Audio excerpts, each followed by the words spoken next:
welcome back and thank you so much for stopping by. I hope you guys are doing well. So my people, that this particular video, this particular interview from Professor Udenta or Udenta, like the state of the nation, this man really said it as it is, honestly, because this Tinubu administration is really dealing with all of us.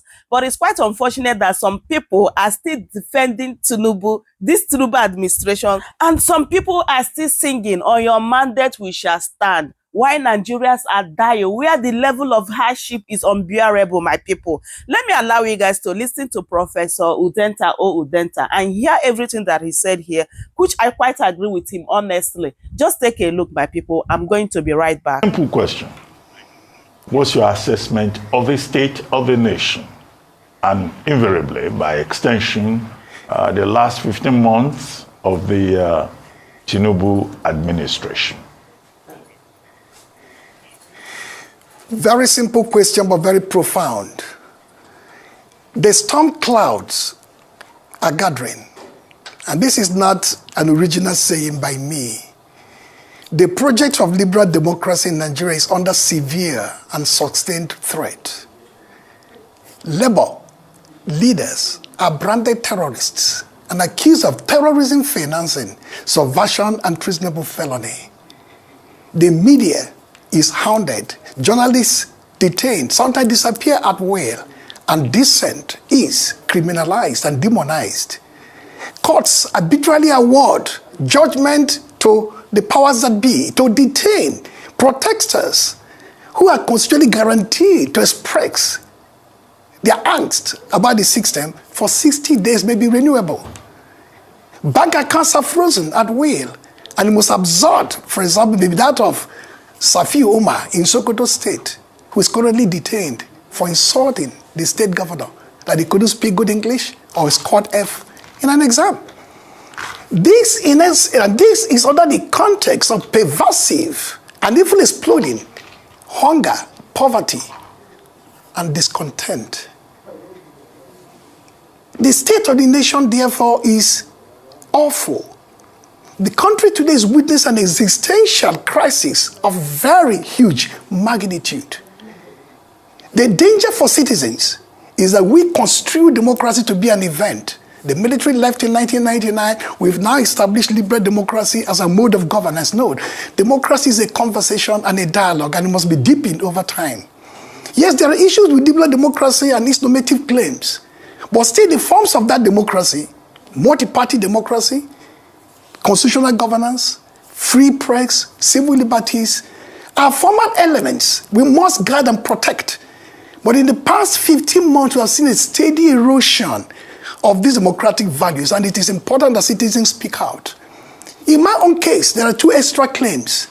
As one of those who put together the infrastructure of the democratic governance, this Fourth Republic, from the front row, who with blood and sweat and tears and multiple detentions, delicately crafted, this construction that has some congenital abnormalities, including the weak constitutional framework.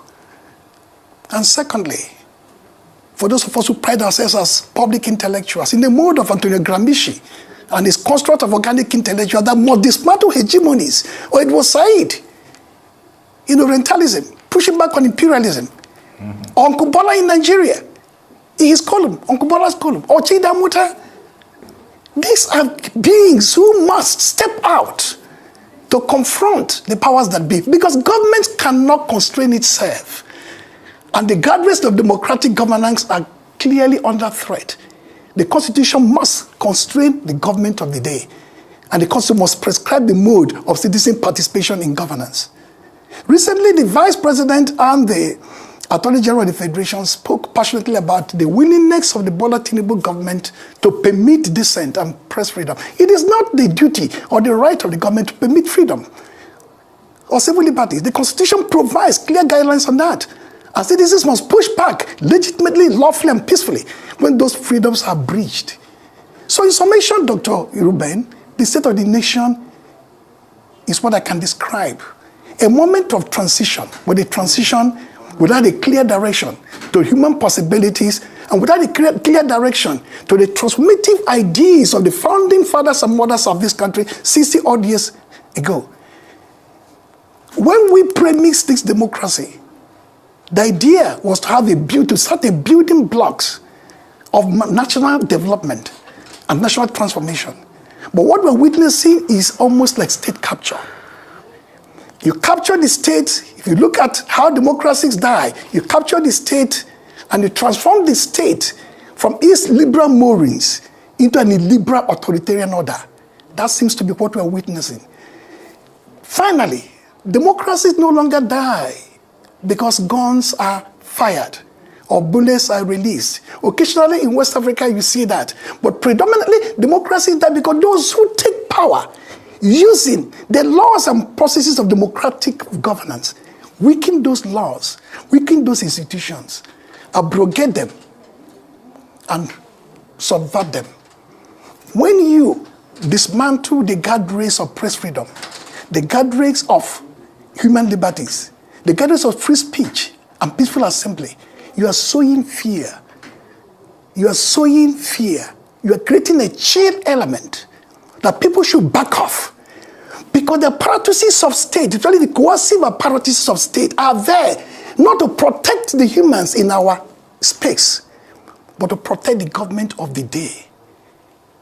National security is not state security. It is building human infrastructure in education, in health, in housing, in affordable, sustainable living, standard for people. It is not persisting fuel scarcity. It is not unending poverty and hunger. The moment these situations persist, no amount of pressure on the people, no amount of diminishing civic spaces, no amount of disempowering voices will ever stop the people from rising. All right. All right, Professor Udenta, thank you. Now, you wrote a lengthy article about 2 weeks ago, and in there you highlighted in your assessment of the state of the nation 3 things. Number 1, you talked about economic difficulties, widespread hunger, and high levels of poverty. Now, this is despite the interventions of this administration. For instance, we've had the release of grains, we've had certain policies around tariffs for food items and essential medical essentials. What do you think the impact of these policies or these directions have had on what you've termed widespread hunger, high levels of poverty? Any dent? Hardly a dent, and the reasons are pretty obvious for those who care to look at this matter in a rigorous manner. Number 1, if you don't get the politics right, you will never get the economics right. I'm not a policy wonk. I'm not schooled in issues of microeconomics or macroeconomics or econometrics, no. But I'm very conversant with political economy of power. The Bola Tinubu presidency has abandoned the political state. In 1999, I stressed in that piece, Obasanjo won convincingly, in a way, but elected to build what we can call a lead consensus. He reached out to the other 2 parties, AD and APP. I was involved, and altogether put together some loose government that harmonized interests of the Nigerian elite as a prefix to building national consensus. He established the Office of Inter-Party Affairs and appointed the chairman of APP, then Senator Mahmoud, to take charge. When the elites see that the government is inclusive and participatory, then the elite will support the government in re-engineering the new economic order. But this time in 2023, I'm not tired of repeating it. This President Bola Tinubu has literally no mandate. We have 230 million Nigerian citizens, or thereabout. 93 million registered with INEC. 26% of these 93 million participated in the last election. And he garnered 36.7% of the 23% of the 93 million. That is not a mandate. Sorry, Attorney General, the president has got very weak mandate. He needs, therefore, to reach out to the political leaders of this country, those who he defeated in the last presidential election, the leaders of the 3, 4, 5 major political parties, civic leaders, leaders of the media world and space and the business community. Together you can sit down to fashion policies and programs that can impact on the people. Unless you do so, it will not work. How about the recent meeting? Sorry, how about the recent National Council of State meeting, Was that not part of the political class, political elite, bringing them together? Then he's appointed a PDP man as FCT minister as well. If you look at his speech after the end, after the end of the end hunger and end bad governance protests, that speech lacked 3 key elements: a convening order, intervention order, and proclamation order. He didn't proclaim anything. He didn't convene nothing, and he didn't prescribe nothing. The Council of State is an important advisory body that the president will have to brief and they will give advice. It's not their duty to pass a vote of confidence in the president or his government. The people will have to do that because of the way they see their life being transformed by his policies. But like I said, those policies will not work because the level of conversation and interface with the political elite is not happening the way you are describing it. The case of FCT is unique in itself because the minister was very clear and unequivocal where he stood in the last election, who he was going to support, and the benefit that will accrue to him.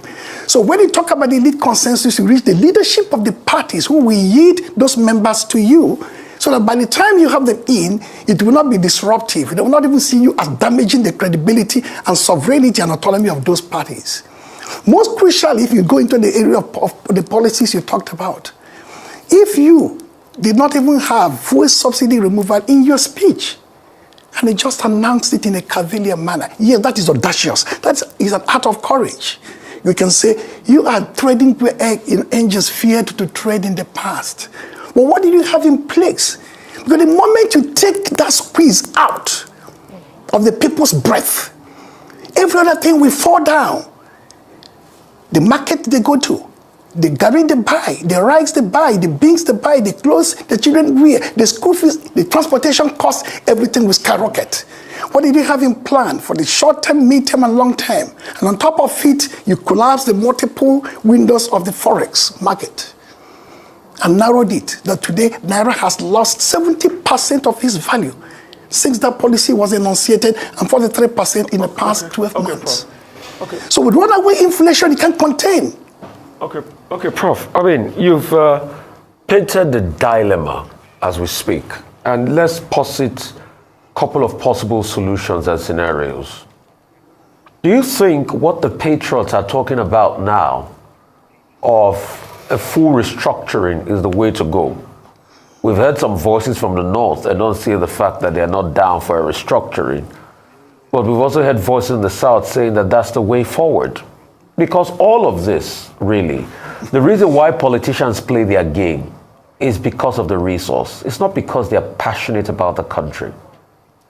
It's because of access to the resource of this country for their own benefits. Not really about the benefit of the people. So it's a fight for the resource. Do you think the idea should be to push the resource closer to the people? Yes, President Tinubu, you said he has not done anything, but he says he has started the process with this local government autonomy. Do you think we should have a full restructuring as the patriots are pushing for? Okay, I get it. And I'm actually in a very, find a very difficult situation here. I belong to that patriot club. We've earned the right to become patriots of this country, not just patriots by mouth or name, but in deed. But then, there is a difference between objective intention and actualized intent in literary discourses or philosophical discussions too. What you intend and what you expect may not be the outcome you get ultimately. In 1998, there was an opening, a glaring opening, to reorder Nigeria, to restructure it. When Abacha died and Abiola ultimately died, without realizing his mandate. If he had realized his mandate, there would have been a closure, because that new constitution would have been proclaimed with him as a president to form a cabinet and then government at the subnational levels. But he died, and Absalom Abubakar took over on behalf of the military. And there was a constitutional document that was being paraded. I was Secretary of Alliance for Democracy and ultimately Secretary of the Joint Committee of the two parties, AD and APP. We saw that document. We didn't really bother to go through it. Let me be honest and confess, as many have confessed before me. We wanted the military to get out. And they got out, and a new president was sworn in, new governors, etc., etc. When that happened, there's a closure. When you close up the Constitution, And they then go to the president somewhere down the line and said, I want you to amend this constitution, or take away the constitution, bring a new one. Therefore, you bring in a conference with constituent powers, what they call a sovereign national conference, which can evoke through referendum. The president is incapable of doing it. Obasanjo couldn't do it in 2005 or 6. Jonathan couldn't achieve it in 2014. This president will not even achieve it. Because it's plain sight of what the Patriots, our group, is asking. But it's my personal opinion, not the group opinion of the group. Is to restructure the country on the basis of a new constitutional order. To get that constitutional order implemented, you must dismantle the existing constitution, and to dismantle it, you must dismantle the parliament. The parliament must commit class suicide for you to have a new constitution, because it must insert in this existing constitution, 1999 has amended a proviso that will take away the powers of the parliament to amend the constitution. It must insert a referendum which cannot be controlled by the parliament. I'm not going to prescribe in public whether the parliament will do it. If you go to the president as they've gone to the president and bring a beautiful document, if he doesn't lobby the National Assembly and constituent powers within the national geographic space, the National Union, the Ethnic Association, the interfaith groups and so on, it will be a non-starter because the parliament can use that document as a toilet paper. And that's nothing anybody can do. There are 3 ways you can bring a new constitution on board. And one, I usually do not discuss in public. But please, ask your viewers and readers and listeners later down the line to go and study Fujimori of Peru in 1992, what he did. I will not prescribe it in public. That's the only way to dismantle an existing democratic constitution and recompose it somewhere down the line. The second is for you to do what? Overwhelm the state and flush out the powers that be, a great vacuum, which is, of course, going against the democratic order. In order to create a space to do it. The third, as I said, is a painful process of lobbying, of negotiation of differences, of where histories collide. And entities will battle for attention and who is going to have what. As you correctly pointed out, the center, yes. Professor Udenta. Yeah, I was just going to say, look, don't let us go to Peru. Let us stay here in Nigeria. And I would like to take you back to Alliance for Democracy. You started with that movement, 1998, I think, I recall. I did. Yeah, you were founding National Secretary. Now, the people that are in government today, they are your people. President Tinubu, came into politics on the platform of Alliance for Democracy. Chief Bisi Akande was there. There were, many others. Do you think that the ideology of progressive politics, I think that's the phrase that was used, do you think it has been betrayed? Are you disappointed with President Tinubu? Now, Dr. Ruben, you and I read literature extensively, and you study Animal Farm, the revolution, and the revolution betrayed. AD was like a revolutionary eruption of a type, a party of a new type in Nigeria and other point in our history. It was ultimately betrayed. Today, that betrayal is in full flight. AD is not APC. APC is a contraption, a loose contraption of inchoate ideas and interests that simply came together for the moment of power. AD was something delicate, put together with civil society intent, that passion to transform Nigeria. They're not the same. And individuals in them have transformed. So, Bola Tinubu, our governor in 1999 is not Bola Tinubu as the president in 2023. He's passed through phases. The transformation from AD to AC to ACN to APC with the contamination that occurs in that regard. Not only the contamination of the body of politics and body of interest, but the contamination of the human. Because if you become increasingly more powerful down the line, let me give you an example. Arap Moi was chosen by Jomo Kenyatta as a president. Arap Moi ran in a democratic government, but he handed Ngugi wa Thiong'o to exile. So he banished many people. Even Paul Biya is democratic in a way. So civilian dictatorship is not something new. AD wasn't in that mood. APC is in that mood. So maybe the agencies you are describing, Bola Tinubu, Bisi Akande, and the rest of them may have been contaminated by the agency they elected to use for power. It was a different agency. This is a new kind of agency. Remember who was there in 2015? That's Muhammad Buhari. For 8 years, he holed up in the villa. We saw some pictures of picking his teeth. as if he didn't care. And then the leader of the party then was the same Bola Tinubu, our current president. He said virtually nothing. So when we hear that the economy is bad, the economy is in a dire strait, that dire strait did not start today or 15 months ago. The acceleration and intensification and heightening of natural contradiction occurred under the watch of Muhammad Buhari, with Bola Tinubu as the leader of the party then. That means it is no longer that project of redemption that AD cast in 1998 that is still playing today. It is now a new kind of politics of power and politics of dominance and politics of hegemony. That brings us again to the question that citizens, those of us who are part of that old AD, who are part of that class that worked for democracy to triumph in Nigeria, will not keep still. Rather, we're going to quietly begin the process of intergenerational mobilization. I want to put it out there in public. Intergenerational mobilization. Identifying across the spaces of Nigeria, proud patriots and Democrats who still care for this country, who are watching the project of liberal democracy with all its sham, normative claims, being toppled overnight before our eyes.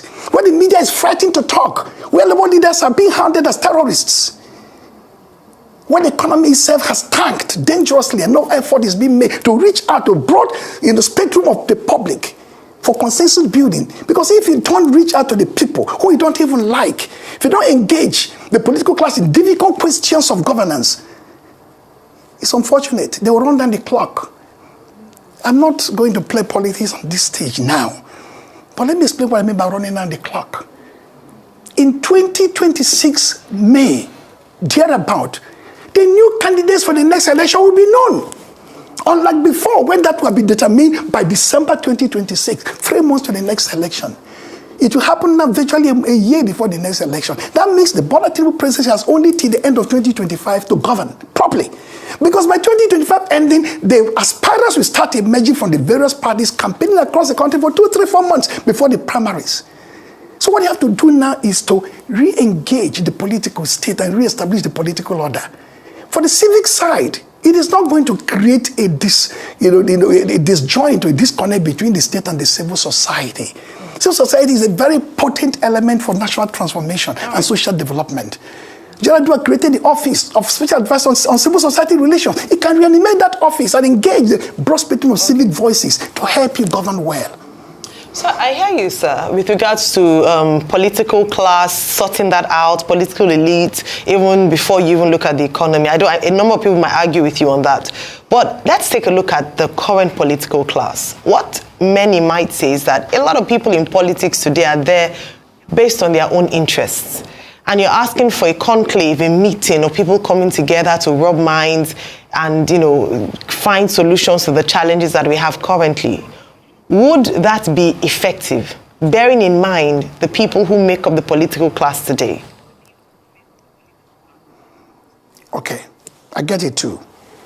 In the First Republic, there was a political class, was defined by human beings, the likes of Obafemi Awolowo, Nnamdi Azikiwe, Tafawa Balewa, Ahmadu Bello, and the rest of them, who cared deeply about this country, who are imperfect, like every mortal was imperfect.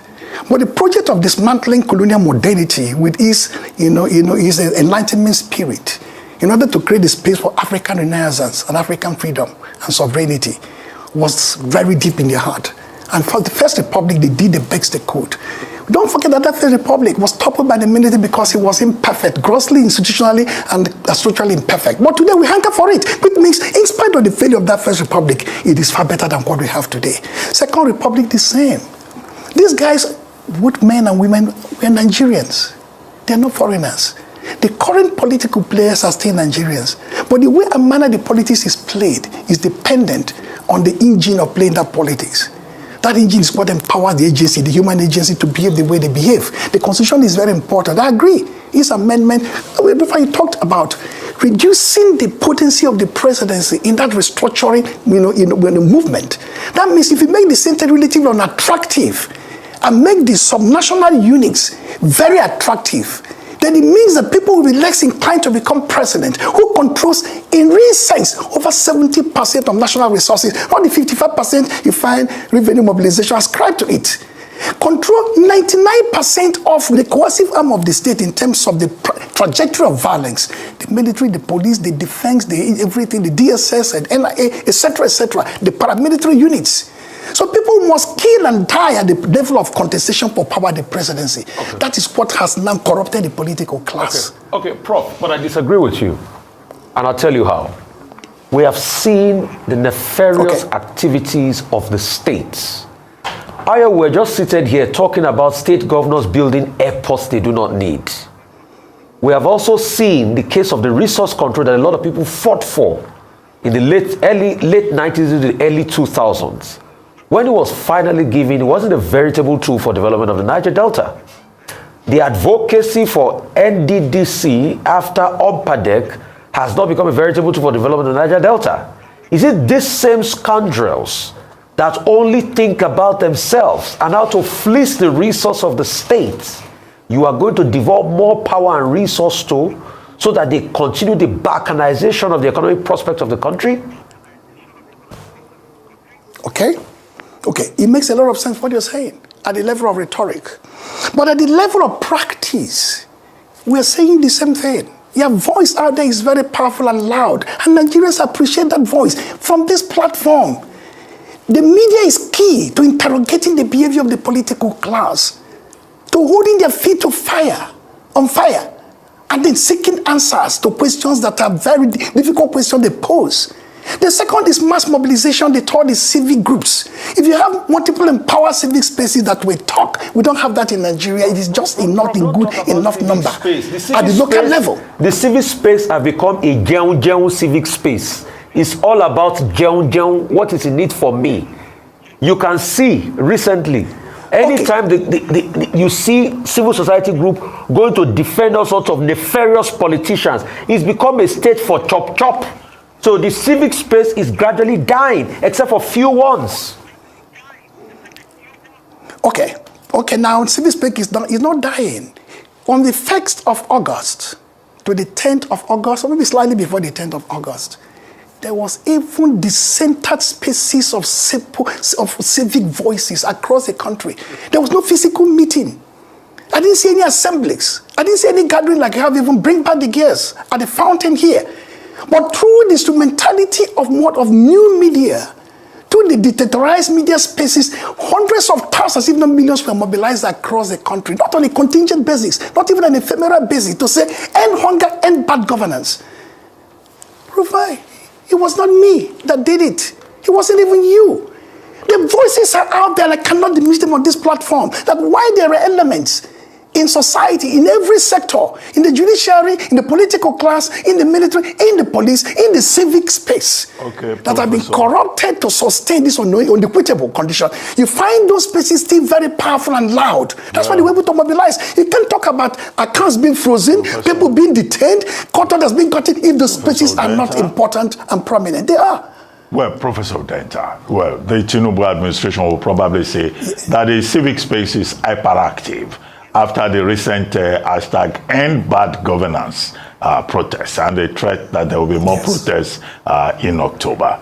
But there are other issues you can raise about the integrity of some of the participants in the civic space. Thank you very much. So, my people, that is it. I hope you guys had everything Professor Udenta said here, which I believe that he spoke the minds of many Nigerians. I know that sometimes, we complain that these people, they always come out to talk without no action. But believe in me, this Tinubu administration, they don't like anyone that criticizes them. That is the reason why they are busy arresting all the journalists that are, complaining about this administration. And we are no longer in democracy, my people. Like whatever that is happening in Nigeria now, I didn't see any sign of democracy in Nigeria, honestly. So that is it. I would love you guys to leave your thoughts in the comment section about what a Professor Udenta said in this particular video. Please, if today is your first time, don't forget to subscribe, like, and share. Thank you, everyone, for your love and support. And thank you for always sharing my video. I truly appreciate you all. I'm going to see you guys in my next one. Thanks so much for watching. Goodbye for now. Welcome to Shamra Senior